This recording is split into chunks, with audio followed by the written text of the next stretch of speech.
Our sources have discovered the secret hideout of Napoleon Bonaparte. All these years thought to be dead, but we have found him alive. Let's see if he'll give us an interview. Napoleon! Get away from it! Napoleon! Please, can you give us a short, brief interview? I'm not prepared for this. Please.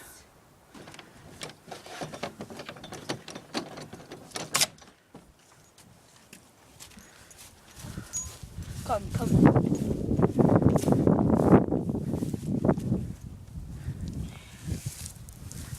Don't have a lot of time, so just... Alright. Just sit right down and I will tell you the story of my life. I was born on August 15th, 1769 on the Mediterranean island of Corsica. I was an handsome teacher. My parents named me Napoleon because they thought it was a strong name. For the time I was very young, I wanted to be in the military. My dreams came true when I was 10. I was accepted into the Royal Military Academy. When I was just 15 years old, I started in the École Militaire. I graduated when I was only 16 with the rank of second lieutenant in the artillery. I was stationed in Valence and went to my first battle in 1789 when I was 20. I was a general in command of officers who were much older than me. Sometimes I felt like they did not like being told what to do by a younger man.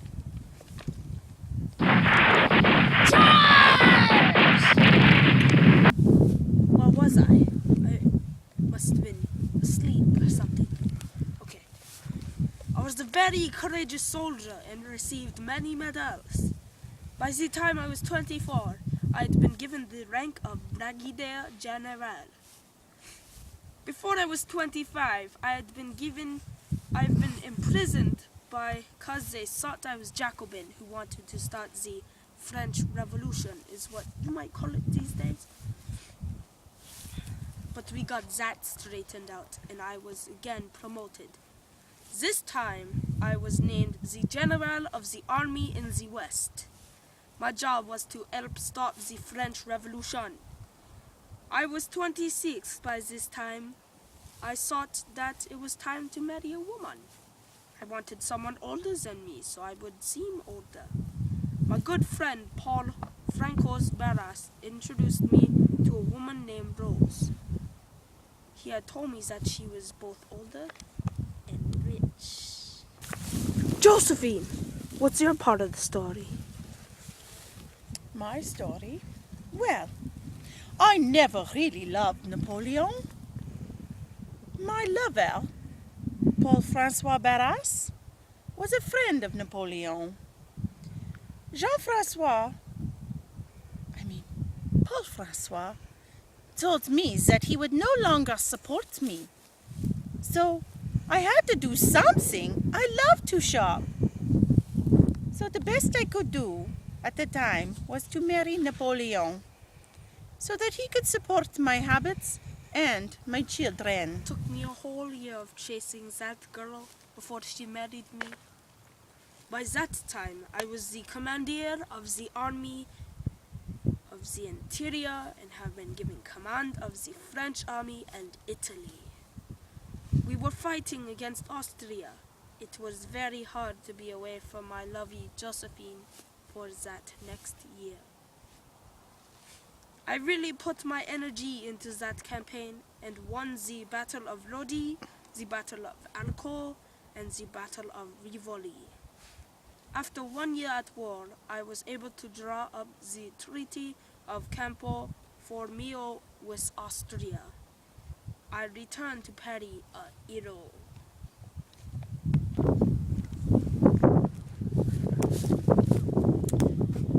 Napoleon was gone for long periods of time, and I got bored and lonely. So I've always found myself lovers all over Paris. Napoleon would write me these letters every day, telling me how much he loved me and how much he couldn't wait to go back with me and how much he was going to win the war for me.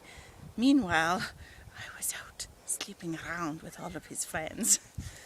Well, it was quite a shame, really, that Napoleon was such a puny man, because maybe he could have satisfied me. I only got to stay a little while with Josephine before I had to left to fight in Egypt in 1798. I was 29 at the time. I won many battles there too. I was happy because the love of my life, Josephine, wrote that she was pregnant. I was sure it was a son, strong like me. I only stayed 1 year in Egypt because I was told that there was trouble in France, so I returned at once. I had also heard some terrible news, that my beloved Josephine was not really pregnant, and that she had not been so faithful to me while I was gone away at war. Everybody in Paris knew that she was doing these things to me. I would never love a woman. I would never love a woman again after what she did. That betrayal. Napoleon! Cut! So, do I look okay? Is that, Napoleon, we are rolling. Oh, okay. I continued with my war ambitions. I became hard, cold, and deadly. I was a warrior. I won many campaigns and signed treaties in Austria, Rome, and Britain. In 1804, yes, I was 35. I was given the title of Emperor of France. I was very powerful now. Don't you wish your emperor was hot like me? Don't you wish your emperor was strong like me? Don't ya? Don't ya? Don't ya? Don't ya? The next year, I was crowned the King of Italy. I was on top of the world. I kept fighting in wars because I loved it so much. I won more victories against Austria and Russia, and controlled many things now. I even took more over Portugal. In 1809, I divorced my wife Josephine because I wanted to marry the Archduchess of Austria to keep my power there strong. I did so the next year. Around 1813, things started to go wrong for me. The tables were turning for France. We started losing when Prussia and Spain, along with help from other countries, declared war on us. I fought hard, but I am only one man. Strong, yes, but my army was weak. By 1815, the battle was all but lost, and I had to flee the country.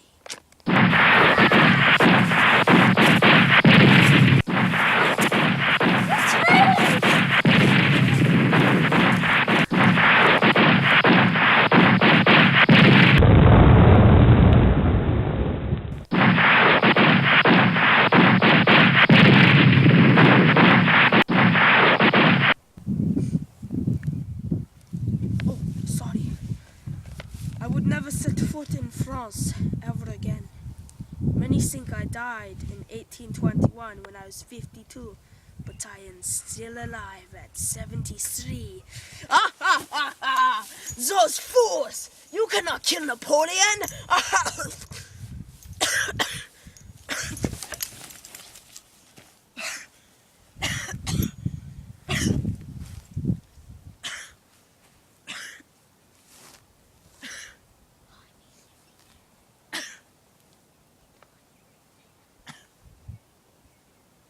Holy shiitake. Is he dead? I think he's dead. Oh my... Oh.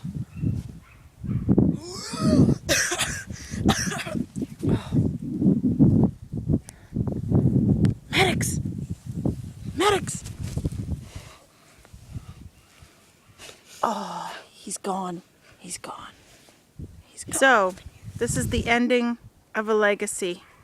Napoleon Bonaparte has died. These were his final resting grounds, where he lived a life of solitude and serenity. Goodbye, Napoleon Bonaparte.